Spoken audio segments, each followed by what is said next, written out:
save na kami. Sana all.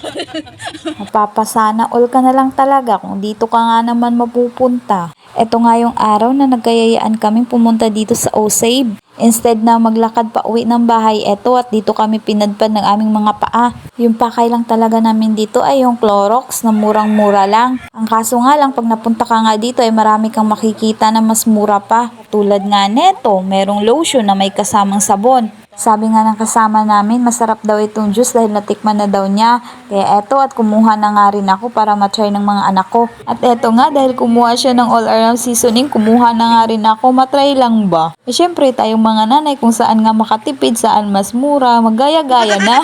Kung ano nga sasabihin ng isa, uy ito, na-try ko na to, ganito, ganyan. O diba, sharing is caring ba? Kumbaga, ganun lang. Kung mag-try lang din ba? Pero kung hindi mo naman magustuhan, o di wag ka na bumili the next time. Kasi nga, may iba't iba naman tayong panglasa kung nagustuhan nga ng iba at ikaw ayaw mo. O di ganun lang. O siya, balik na nga tayo dito dahil naguguluhan na siya kung anong kukuhanin yung oyster sauce. Kasi nga parehas lang namang mura. So ayan, dalawa na yung kinuha niya. Tamang budget meal nga lang dahil babalik pa daw kami sa susunod. Ay sana all may pangbalik-balik dito. Siguro kung kontraktor ang asawa namin, ako bulto-bulto ang binibili namin dito dahil ba naman sa bilyonis na mga pinagkukuha nila mga... Ay, sorry, nadala lang. Naku, sa sobrang hot ng issue ngayon, sino ba namang hindi madadala sa inis? Pero kahit reklamo pa tayo ng reklamo, ayan na, wala nang mangyayari. At eto na nga lang ang paraan at solusyon para meron tayong proteksyon. Ang tanging masasabi na lang ni ate dito.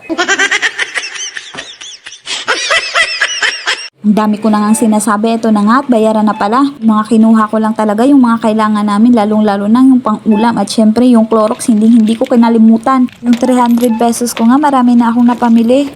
Dahil nga biglaan lang ang pagpunta namin dito, ito at napabili na nga kami ng eco bag nila para hindi naman kami mahirapan magbitbit sa aming mga pinamili.